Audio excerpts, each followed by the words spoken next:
Dr. Edelstein has been obviously to our forum quite a few times, so I was asked to just do a question and answer with him because I may have questions that somebody else hasn't asked. So without further ado,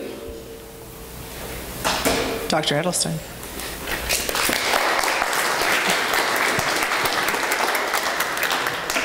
Thank you, Julie.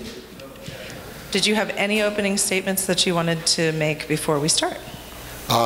Yes, I am a clinical psychologist. I trained with Albert Ellis, and I have an in-person practice in San Francisco and Mill Valley, California, and I also regularly do Skype and phone therapy with people in the US and around the world.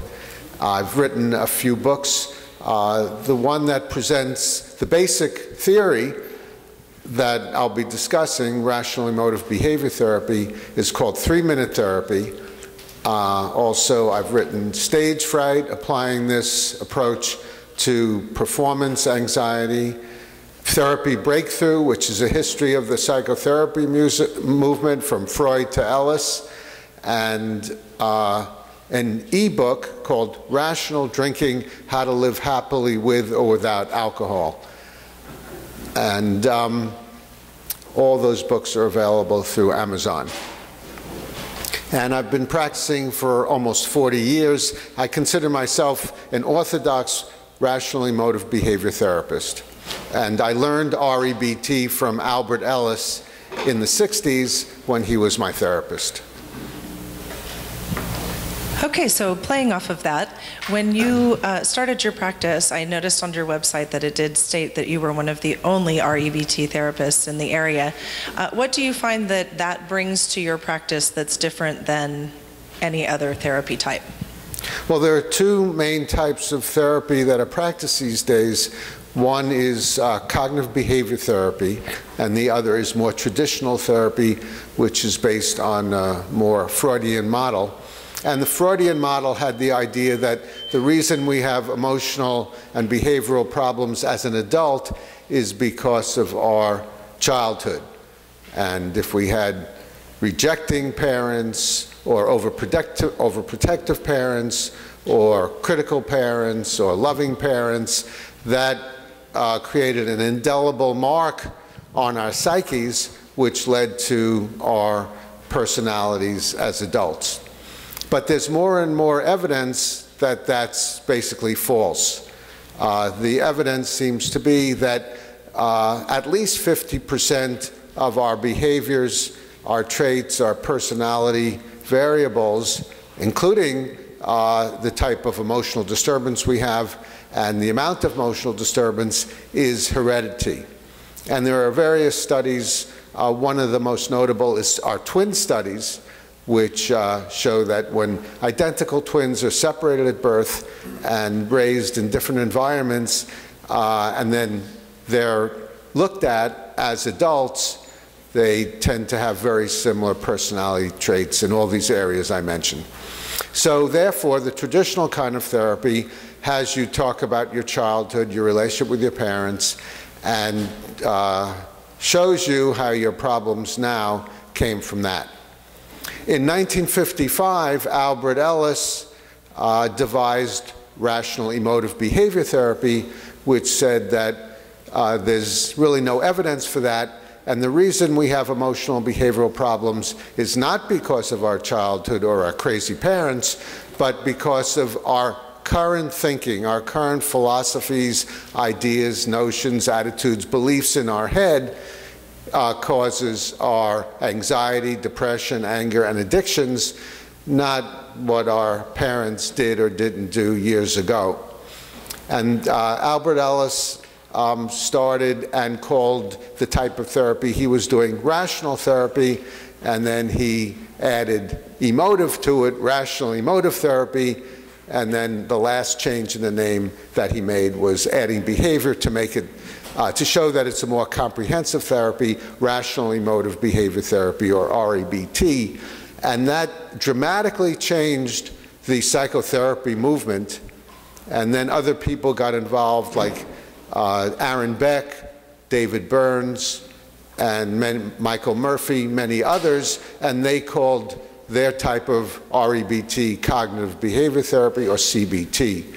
And more and more therapists use CBT, or at least some CBT, in their practice. So those are the two types of therapy. And I first got interested in psychology when I was in college, and I started reading Freud. And I wasn't very critical then because I had nothing to compare it to, and he's a very persuasive writer. It seemed to make a lot of sense.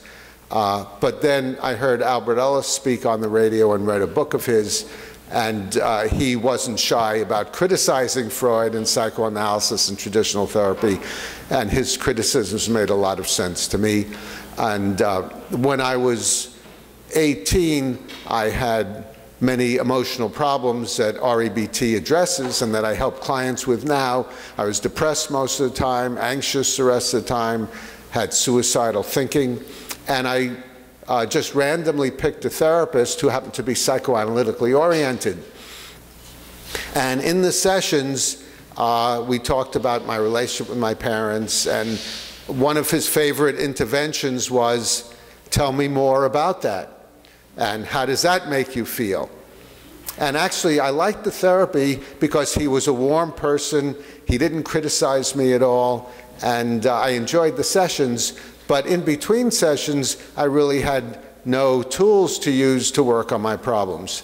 And then about a year later, I heard Albert Ellis speak after reading his book and listening to him on the radio. I heard him speak personally. He spoke in New York at a session of, I think it was the Association for the Advancement of Science.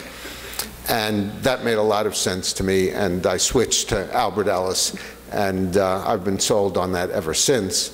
Now it's very rewarding to work with people who have the same kind of problems I had that Albert Ellis helped me overcome, and to pass his words of wisdom on to them. So how do you build your client base? Most of my clients come from the internet. And my book, 3-Minute Therapy, has a website on the internet. People come across that. And I'm on the referral list of many different groups and associations, so people hear me through that. Word of mouth is a lesser way I get referrals, but often it's multiple ways. Someone might say to a friend, "You could use cognitive behavior therapy." Someone will do a search on cognitive behavior therapy for addictions or depression, and my name will come up, and they'll look at my website, and then that attracts them to me. It's very interesting. When I started doing therapy about 40 years ago, the first few sessions often involved me trying to convince a person that it wasn't their childhood that created their problems, it was their current thinking, and it took a few sessions to get them around. But these days, the clients that come to me are right on board with this idea that it's their thinking. They want to change in their thinking because they realize that's what creates their emotional problems. So I think the zeitgeist has changed dramatically, and to a large extent, I think that's due to Albert Ellis's pioneering work, the many talks he's given, the many books he's written. He's written over 80 books, and many of his talks can be found on YouTube. Is there any community outreach-based CBT or REBT therapies? Does anyone go into, communities of, particular disparate communities such as homeless communities or veterans communities, or is there any outreach into the community, or is it all that the individual comes to the therapist? One of the main types of outreach in communities is through an addiction self-help group called SMART Recovery. SMART stands for self-management and rational training. And there are SMART Recovery self-help groups all over the US and also in Europe and other places. And there's one in San Francisco. I was a professional advisor for the one in San Francisco for about 20 years. And they meet regularly Monday, Wednesday, and Friday. And there's also one in Silicon Valley. So you could find information about that on the website. And there's no charge for the group. People from the community who would like help with addictions come to the group, and we get people from all walks of life, from physicians and and dentists and lawyers, and we've been getting more and more software engineers and homeless people that come to us from homeless shelters. So it's a mixed group. But the one thing they all have in common is they create their own addictions as a result of their thinking, addictive thinking, irrational thinking. It's called irrational because it leads to bad results in terms of their goals. And so it's the main community outreach that propagates rational emotive behavior therapy. It's called SMART Recovery, S-M-A-R-T.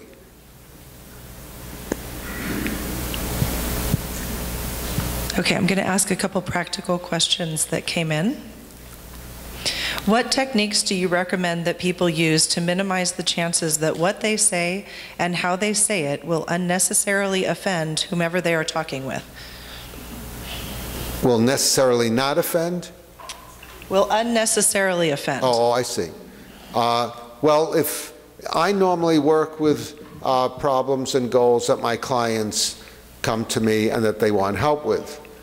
And normally when someone wants help with not offending other people, they're offending other people as a result of anger, their own anger, hostility, resentment. Usually they know, in theory, the best ways to interact with people inoffensively, but their anger generally overrides what they know in theory and leads them to be overly critical or demean a person's character, those kinds of things. So I help them get over their anger. And normally anger comes from thinking, as all emotions do, but it comes from a particular type of thinking, and that's thinking in terms of demands. Must, shoulds, supposed tos, have tos, demands you put on others. So anger is basically a philosophy of commanding, demanding, attempts at controlling others, and it normally takes a form of, because I would like you to treat me fairly, kindly, reasonably, reciprocally, lovingly, courteously, etc. Therefore, you absolutely must treat me well, and if you don't, this shows what a rotten person you are, and I just appointed myself to roast you in hell. So I yell and scream and punch and things like that to give you what you justly deserve. So that's where anger comes from, that type of demanding. So what I help my clients do is get in touch with their demanding philosophy, which normally falls in the category I just mentioned, and then I show them how to question, challenge, contradict these ideas, and show them that although normally their goals are good, it would be preferable if people treated them well, demanding makes no sense at all unless they run the universe. And I usually note, as far as I know, you haven't been elected ruler of the universe yet. Maybe next week, but not this week. So demanding doesn't work. It just eats you up inside and tends to alienate people. And then I give them different strategies and techniques to contradict their musts and shoulds. And the main one is called the 3-minute exercise, where they write out the situation and their must or should that they have that causes their anger, and then they question it. And then normally if you look for evidence for musts and shoulds, you won't find any, because all musts and shoulds are fictions. They don't exist. They just lead to poor results. So as they show themselves that and go over it and remind themselves ideas such as, although I prefer my partner treat me well and not unfairly criticize me, there's no reason they have to treat me well. They're just imperfect humans who act imperfectly, not devils or Satans. And getting angry only eats me up inside. It doesn't help. And it's my irrational thinking my demanding that causes my anger, not their obnoxious behavior, and I can change my thinking. And normally, when I suggest they start thinking that way, they agree, it makes sense. But the real key, the bottom line, is practicing that over and over and over again. Just like learning anything else, it follows the same learning principle. Reinforcement is the royal road to learning. The more we practice, reinforce something, as long as it makes sense, the more we get it into our heads, so they can write out this 3-minute exercise on a regular basis, and as they do that, they fairly rapidly start to think differently. So that's the main way I work with unnecessarily offending others, and then as their anger diminishes, then it's a lot easier for them to interact more appropriately with people. If I unconditionally accept everything, then my fear is that I will become a doormat who lets people walk all over me. Where does one draw the line between acceptance and assaultiveness? Okay, that's a good question, and one that I'm frequently asked about anger. And the place you draw the line between assertiveness and anger is, again, in terms of your thinking. Assertiveness comes from a preference. I strongly prefer you treat me better, because if you don't, there are disadvantages for me and you. So I will try to encourage you to do so, and let's see if we can work on the problem, if it's appropriate to work on the problem, and see what we can work out. That's assertiveness, and that's not passivity. That's not just lying down and being a doormat. Whereas if you're angry, if you have the must, then often either you clam up totally and don't express your preferences because you're afraid you might explode, or anger just often tends to lead to just simmering and not being assertive, or you go to the other extent and you act very angrily, hopefully not homicidally, but it doesn't tend to work. So in answering the question, it gets back to your thinking. Look at your thinking. If it's preferences, then it's appropriate and assertive. If it's musts and shoulds, then it's irrational, unrealistic, illogical, unpragmatic, and it's good to reevaluate that and change your thinking. Julie, there was a question in the back. Did you want to turn to the audience yet? I have 3 more questions, and then we'll turn to the audience. Okay. We have REBT is against absolutist thinking, but don't our morals come from it? Couldn't a murderer say, "Why should I not murder"? Okay, and that's a core issue in terms of absolutist thinking and morality, but REBT applies to your morality, because morality is really desiderata, preferences, the way you would like to act. You'd like not to murder, steal, or kidnap, but again, because you would like to act morally, or because you'd like others to act morally, that doesn't mean you always have to, since you're an imperfect human. And if you act immorally, condemning yourself doesn't help. What helps is seeing that it would have been better not to act immorally, and because it gives you disadvantages, now what can you do in the future to change your behavior? Whereas condemning yourself just leads to global evaluations. I'm no good, I'm worthless, I'm a loser because I acted immorally, and since I'm worthless, I'm a loser, obviously I can't do any better. How could a worthless loser act morally?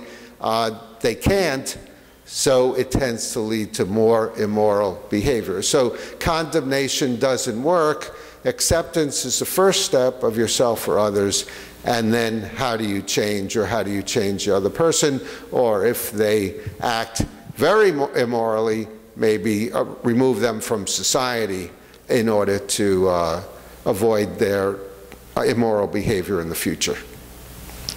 Okay, switching gears a little bit, we're going into the LGBT questions. We have two of them. The LGBT community has enjoyed some mainstream success in the past few years. How has your practice changed, if at all? Well, my practice has changed in those terms, largely I think is moving to San Francisco from New York. So I work with a lot more lesbian, gay, and transgender people in San Francisco. So that's the main way it's changed. But in terms of what I do with people in various communities, it's really the same, because whether you're gay or you're a Hindu, you're an atheist, or anything else, the reason you're emotionally disturbed is because you take your values, and different communities have different values, and you use your human tendency to escalate them into demands. Musts, shoulds, supposed tos, have tos. You think that because it would be preferable for others to act in the way I would like, or the way my community would like, therefore they absolutely must, and they're rotten people if they don't. So values vary from one community to another, but not the way people disturb themselves. That's been true throughout all history and all cultures. People take their most important values and tend to escalate them into demands and just defeat themselves. So let me kind of rephrase this one a little bit based on that particular answer.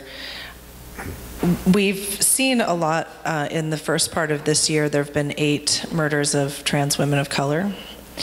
What is the role of REBT therapy in the community around that particular piece of what you do in your own therapy? Okay, well, REBT is largely an individual therapy, in other words, working one-on-one with individuals, although there is some community outreach right now, mainly in terms of the SMART recovery groups. So again, when I work with people in that community, I just help them live a happier life by helping them identify their irrational thinking, their demands, their self-condemnations and other condemnations, and give them powerful ways to change that. Okay, we're going to open the floor to questions. Our first question right here.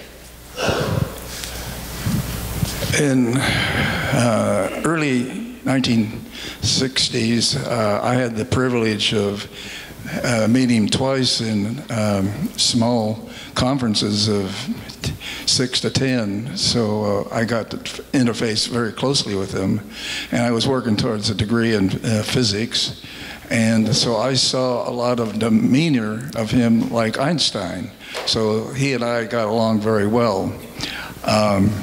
Later on, I got a master's degree in cybernetic systems, and I all of a sudden could see that even though he didn't mention it, he was using general systems theories in his rationale also.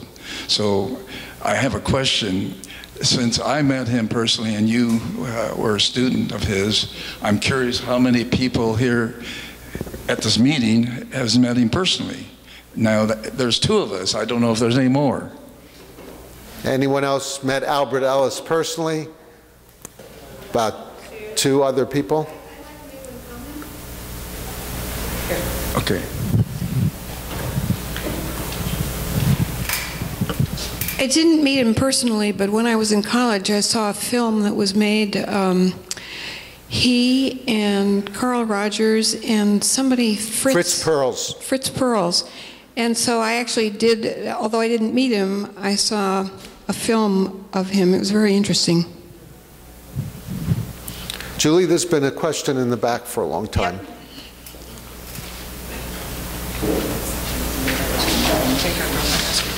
Oh, okay, thank you. Hi, dear. Thank you for coming. At the beginning of your lecture, you were speaking about the indelible mark, because that's what I was saying yesterday, that I think I have an indelible mark from my parents. And you said, no, we don't have it. But the other thing is the indelible mark that you're speaking of, I'd like to hear what you go deeper into it. The mark of the beast, or also known as taking the mark, does it have anything to do with those 3 phases? I'm not familiar with those terms. Do you want to elaborate on what that means, taking the beast and the indelible Well, taking mark? the mark of the beast, you know, meaning that you're going to go to Satan's side, you're going to give up. That's what they're saying, is taking the mark. I don't know if I believe them, but that's what they're saying, the Christians. That's what they're telling me. Oh, I see, yeah. They keep going around asking people, are you going to take the mark? And I keep saying, no, I have my own, you know. Well, as far as going to Satan's side, I haven't seen any evidence for Satan. I'd be interested if someone could present some. But if what they mean is not literal but metaphorical, that you're going to turn into a rotten person, I haven't seen any evidence for totally rotten people. I've seen evidence for people who act rottenly in many ways, but that's their action. That's not the total person. People are always in process, they're always changing, and people can change no matter how execrably they've acted in the past. So I'm not on board with taking the beast. Excuse me, I have a question. You talked about how you treat anger in patients. How do you treat anxiety? The general approach to treating anxiety is similar. If someone is anxious, it's not A that causes C, which means it's not A, the activating event. Suppose they're anxious about a job interview. So A is, I have a job interview coming up, I may not get the job. And then C, emotional consequence, is anxiety. So they're anxious about the upcoming job interview. But A doesn't cause C. An activating event or an adversity doesn't cause emotional or behavioral consequences. B does. B is your irrational belief about the activating event that causes the anxiety. And when you're anxious about having a job interview, often the B's are something like, I must get the job, or I must not look foolish, or I must not appear anxious, or I must know all the answers to the questions, or I must perform perfectly in this interview. So it's A, the interview, B, I must do it well, and that's what causes the anxiety. And then I help people question, challenge, and contradict that must. There's never any reason why, because you prefer to do well at a job interview, you absolutely must. If you do well, you get advantages. If you do poorly, you get disadvantages, but you don't get horrors, terrors, or catastrophes. It's not the end of your world. And if you don't get the job, you can stand looking for another job, although you don't like looking for another job. And you can still live a happy life unemployed, although you'd be happier if you were employed.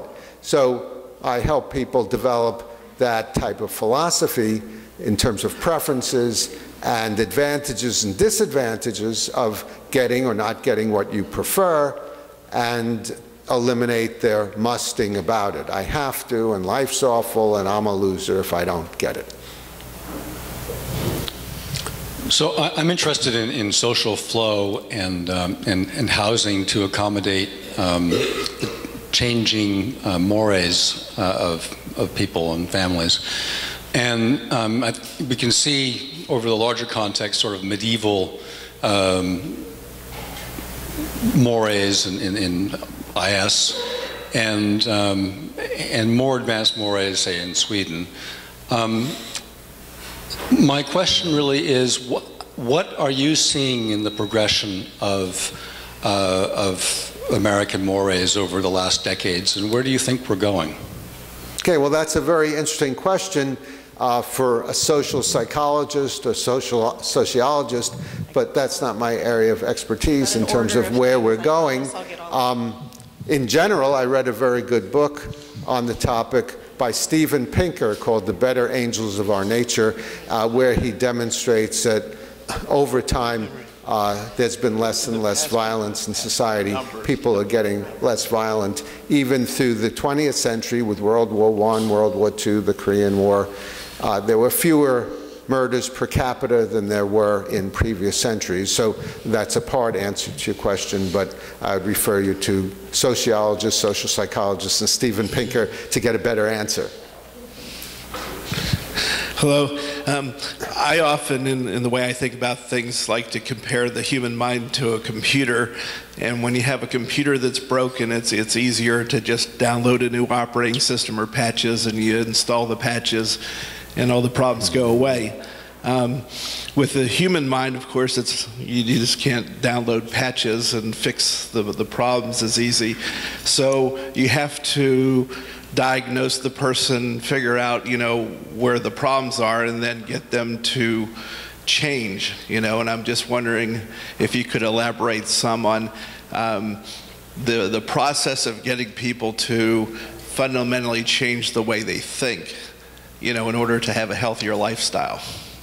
Okay, well, there are various ways to do that. I've been emphasizing one, the cognitive, and again, the process is reinforcement practice, going over more functional ideas and thinking and philosophies again and again and again. But doing that on a regular basis tends to be somewhat of a challenge for many people, because doing the same thing again and again and again tends to get somewhat monotonous, tedious, and those kinds of things. But there are other ways they can do it. One way is they can take one of their 3-minute exercises and read the rational philosophy into their phone or other recorder, and then listen to that on a regular basis. Or they can make index cards where one of their favorite irrational beliefs is on one side of the card, and on the other side of the card is a rational response to that. And then they carry that around, and then when they're on the bus or standing online or doing other things, they can take out the card and reinforce a more rational way of thinking that way. And that method is often used to learn languages. Another way is through imagery. Albert Ellis devised a strategy called rational emotive imagery, where first you picture the worst case scenario, getting back to going for a job interview. You strongly picture and imagine yourself at the interview, and not knowing the answer to the question or saying something stupid. And while you picture that, you get in touch with some feelings of anxiety, which normally is easy for most people to do.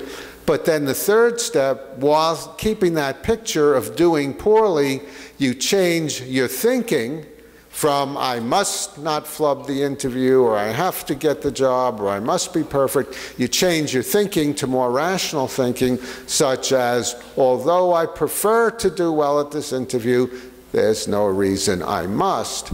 Although it would be great to perform perfectly, it's not the end of the world if I don't, etc. So you picture yourself doing poorly while saying these rational statements to yourself to change your feeling from anxiety to just great concern or disappointment if you don't think you're doing well on the interview. And then there are behavioral strategies also to try to help people change their thinking, such as risking disapproval if you're anxious about getting disapproval, or pushing yourself to do unpleasant tasks if you tend to procrastinate on those things. And Albert Ellis devised what he called shame-attacking exercises, where if you have a fear of disapproval, you go to public places and you purposely do silly, foolish, or stupid things. So, for example, you go to the bus, you go on the bus, and at every stop you stand up and you call out to stop. 42nd Street, Main Street, all off. Or you go up to people, go up to strangers, and you say, "Excuse me, I just got out of the loony bin. What year is it?" So anything you can do that would be a risk for you, that you might feel anxious about, to get disapproval while showing yourself, if people think poorly of you, it's unfortunate, it's too bad, but it's not the end of the world. You're still the same person you were before you were disapproved of, not a lesser individual. So if you do those cognitive, behavioral, and emotive techniques conscientiously, then that would be a big step toward changing your thinking. They did that in the producer. Oh, wait a second. We want to have a microphone with for anyone who comments. I just want to say they did Yeah. that in the producer. Wait a second. We'll, raise your hand and we'll get to you. There's someone over there who is next. Yeah, but there's someone who is ahead of you. Yeah. Hi. Hi, and I appreciate what you're saying because there was just a piece on public radio about rejection therapy. So sounds like it's kind of fun and effective. But my question is about the Smart Recovery Program versus AA. AA is pervasive. Smart Recovery is hard to find. I have referred patients to Smart Recovery who are resistant to the higher power concept through AA and 12 steps. And so I'm wondering, do you have any thoughts on, well, first of all, are there outcomes from the Smart Recovery in terms of addiction recovery and comparison to AA outcomes? And also, what are your thoughts on how that could be expanded as a program and as an alternative treatment? Okay, in terms of outcome studies, there haven't been tremendous outcome studies that are difficult to do on these self-help addiction groups. The average success rate of AA tends to run between 5 and 10%, and in some of the so-called outcome studies, they neglect all the people who come to one meeting and then never come back in terms of the outcome. And there have been a couple of studies done with cognitive behavior therapy and addictions, and which indicates that there's a higher success rate. But the better studies have been done just with individual therapy with addictions, and cognitive behavior therapy does very well with individual therapy with addictions for alcohol, cigarettes, and other drugs. And my opinion of the 12 steps, I have a couple of thoughts on that. One is there are a few things that they do that I agree with. For example, they focus on the present and on your present thinking, and they don't spend that much time on your childhood or what happened to you when you were 3 years old that led you to be addicted and things like that. So it's more of a present orientation.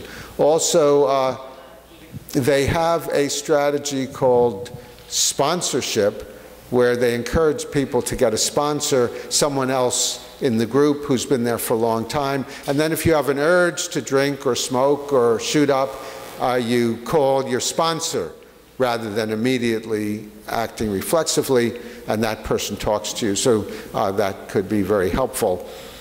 Some of the problems that I see, the main one is the 12 steps. The first step is recognizing that you're powerless over your addiction or powerless over alcohol, and that makes little sense to me, because the fact that you are addicted, you addict yourself, so obviously you have power. You have the power to addict yourself. You have the power to decide you want a beer, find out where to get the beer, buy the beer, open the bottle of beer, drink it down. So obviously you have power. The issue is how you use that power. Are you using that power in a constructive way or a destructive way? So to try to teach people they don't have power seems exactly contradicting the basic premise here if you want people to take control and use the power that they have in a reasonable, practical way.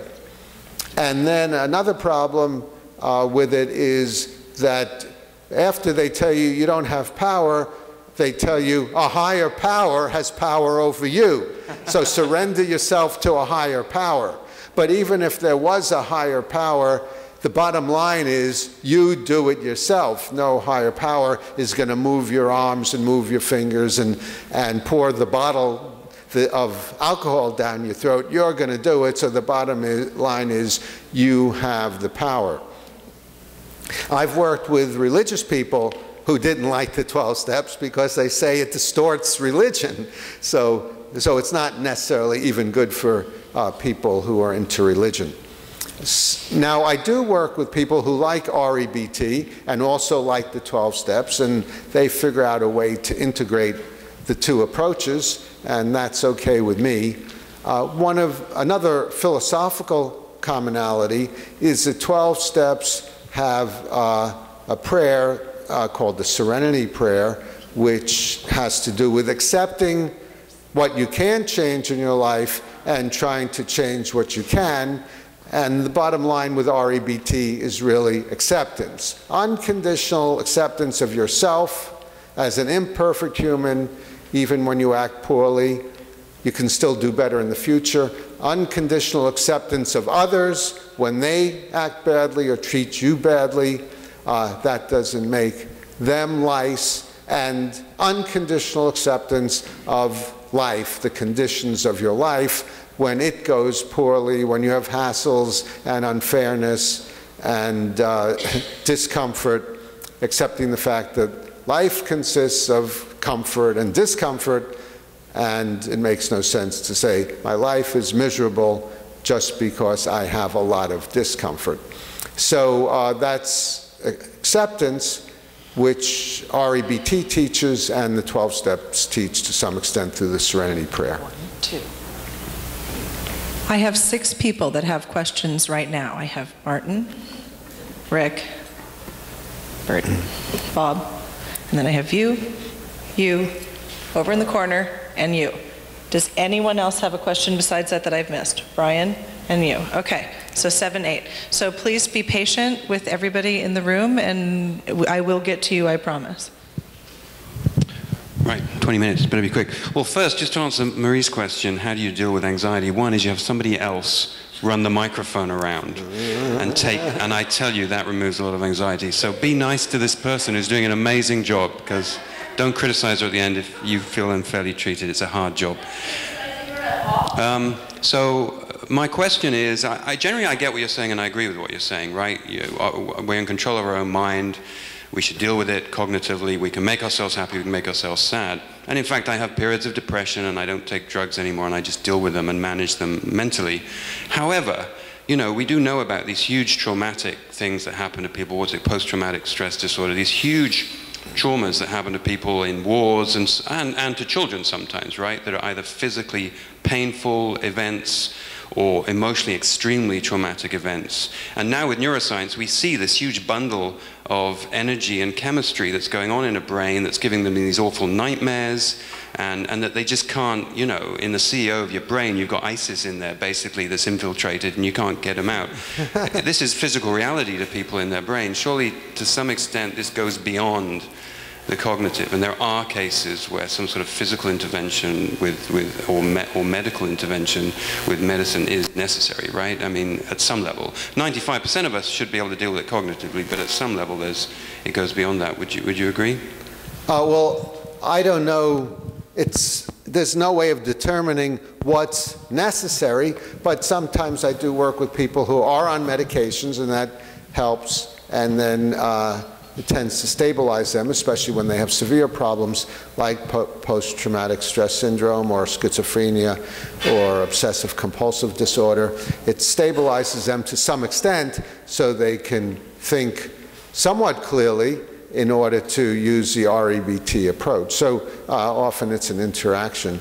And post-traumatic stress syndrome is just a fancy way of saying that you've had great problems in your life, not the kind that most of us experience, but bombs dropping around you or physical, sexual abuse when you were a child. So those are great problems, but if you feel disturbed about them as an adult, the way humans operate in other situations doesn't go out the window. It's still your thinking that causes your stress, not the situation itself. And there are people who've had great stress in their life who don't keep it alive as adults and don't keep stressing themselves about it. And there are other people who do, and if you look at the main difference is that they look at it differently.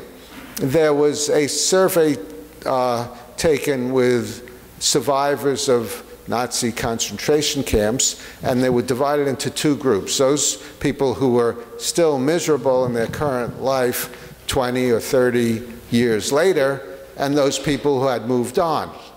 And they were asked the difference, they were looking at the difference between the two groups, and the main difference was the group that was still miserable was still replaying the old messages in their brain of what happened and how awful it was and things like that.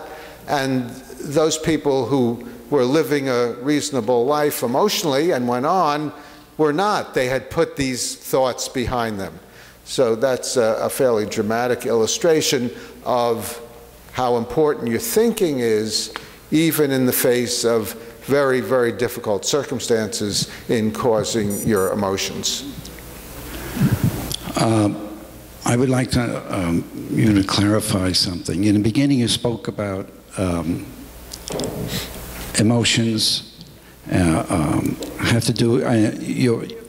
You have to deal with the problems that's happening currently, and yet you said that 50% was due to inherited traits. Then you, Albert, as far as Ellis is concerned, it was all what's going on. Where do you stand on this? I mean, is it 50%? Is it all what's going on now? What?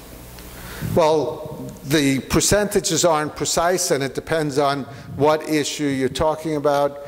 For example, IQ tends to have higher heritability than some other personality traits. But the issue is that the hereditary aspect is largely our human tendency that all humans evolved and trained themselves to do, which is escalating preferences into demands. That's inherited.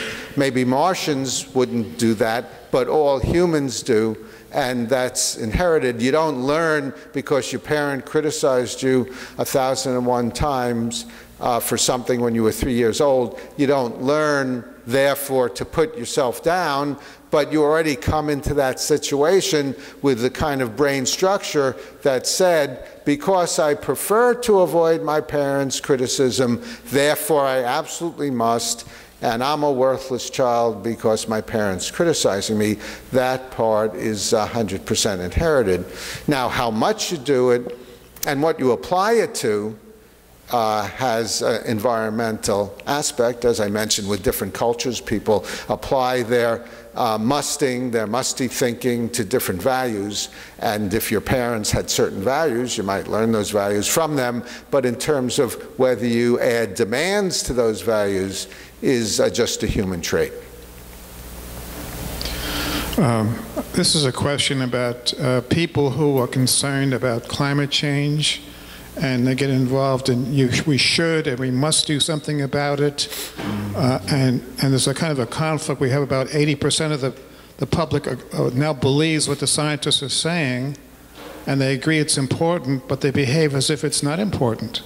They're more concerned about health care and the economy and education. Climate change is way down in the bottom of the list. They're not looking at what the politicians are saying. So, and the people who are concerned about, want to do something about it, get angry at these people who are in this kind of denial. If they don't deny what the scientists are saying, they act as if it's not important, even though they give lip service. So this is an ongoing issue among people working what they think is tremendously important. The world is at stake, and getting angry at these people who are acting as if it's not important. I think this is a general problem with people working in a social cause who get angry at people who won't help them. But here's a case where the fate of the world is at stake. This is a huge issue. Do you have anything to say about this issue? About people's well, yes, attitudes? Normally anger doesn't help. It tends to alienate people.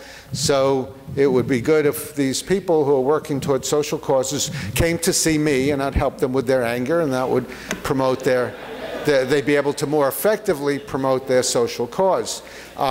There's a very notable incident about this from Gandhi's life. And if you saw the movie Gandhi, you saw this illustrated very graphically, where Gandhi in South Africa was organizing a protest against the papers that the colored people had to carry.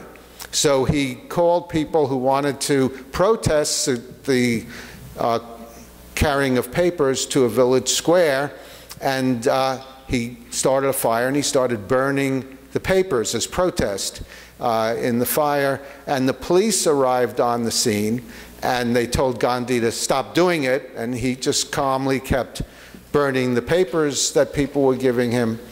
And then they started to beat him. And as they beat him senseless, as he was going down to the ground, he kept feebly putting more papers in the fire. And he didn't seem angry, he just seemed persistent, determined to make his point and have a successful protest. And then the next day in some of the papers it said, Gandhi beat senseless by police while protesting, and that radicalized a lot of people toward Gandhi's cause. So it's a dramatic example of how being unangry but determined and passionate about what you believe usually, not always, but usually has better results than getting yourself angry. How did the police know where Gandhi was? Do you have any... Oh, I'm sorry. Do you have any opinion or experience for yourself or colleagues, or know of research that indicates that, I guess I'll call it mindfulness and or meditation, can help with this negative command-demand thinking? More and more cognitive therapists are using mindfulness in their practice, and a lot of people report that it's helpful, especially in dealing with stress. But it seems to me that it's more of a distraction when you focus and you're in the moment, things like that. It distracts you from your irrational philosophies, which isn't all bad. It's the second best approach. But unless you change fundamentally the way you look at things, yourself, others, and life, then that more deeply changes how you react to new situations, difficult situations, and those kinds of things. So meditation and mindfulness in conjunction with this approach seems fine, but it seems like the fundamental way of changing is by changing your thinking. Now, some people, when they're meditating, meditate on their irrational thinking and why it doesn't make sense, and so that might be one way that the two approaches work hand in hand. Hello. I was wondering, my name is Tom. I was wondering if you ever read about Dr. Daniel Ammann, some of his books, Change Your Brain, Change Your Life. Daniel Kahn? No, Ammann. Ammann, no, nothing. Oh, you not heard of it? Okay. Ammann, Dr. Ammann. Okay, so I said it wrong. And that's a psychopharmacological approach to emotional problems? Yes. Yeah. It's where the brain is actually malfunctioning, or certain parts of the brain are not, they're not functioning enough, so you have to use outside stimulus to get them to work so that you can get better behavior. So I was wondering if your take on that. Yeah, well, in terms of the brain malfunctioning, we all have imperfect brains. Our brains malfunction all the time. And so it's not a special case if you have certain problems that your brain is malfunctioning. It just shows that, that there's a brain correlate to our emotional and behavioral problems. But if you change your thinking, then your brain functions better. Because anything we do, since we're biochemical beings, anything we do, any emotion we have, any thought we have, has brain correlates. There are changes in the brain which is antecedent to our thoughts, our emotions, and behaviors. So, so sometimes I'll get the question from clients, how much of this, of my depression, is biological and how much is it psychological? Or maybe since I'm so severely depressed, it's biological, not psychological. But you really can't have one without the other. It's both. no matter what you do, your brain is involved. So I don't see that much use in saying, well, this is a brain problem, because if we're talking about your emotions and your behavior, it's a brain, cognitive, behavioral, emotive problem. They're all involved. I think we're all sold to some extent on our own approach, and I think that's a positive. When might you not use rational emotional therapy, or possibly refer a patient to some other method? Well, REBT can be used with most emotional and behavioral problems. If it's a learning disorder or dyslexia, things like that, there are cognitive psychologists, neuropsychologists who work with that, but it's normally something that REBT wouldn't work with. And also there are certain severe problems such as bipolar disorder, meaning severe mood swings, schizophrenia, those kinds of things. Unless someone is on medication along with the REBT, normally they can't think straight enough to use the REBT. Hi, I'm wondering if you're familiar with the work of Byron Katie and to some extent Eckhart Tolle. They have a foundation in Buddhist philosophy, and the notion being that our suffering always derives from arguing with reality, and that what's out here is never the cause of our suffering, but rather what we believe our thoughts about these things out here. Yeah, the work of Byron Katie to a large extent overlaps with REBT, and she talks about the work, which is sort of like the 3-minute exercise, where you write down the situation and what are your shoulds and those kinds of things, question it, how would it be different if I didn't think this way, those kinds of things.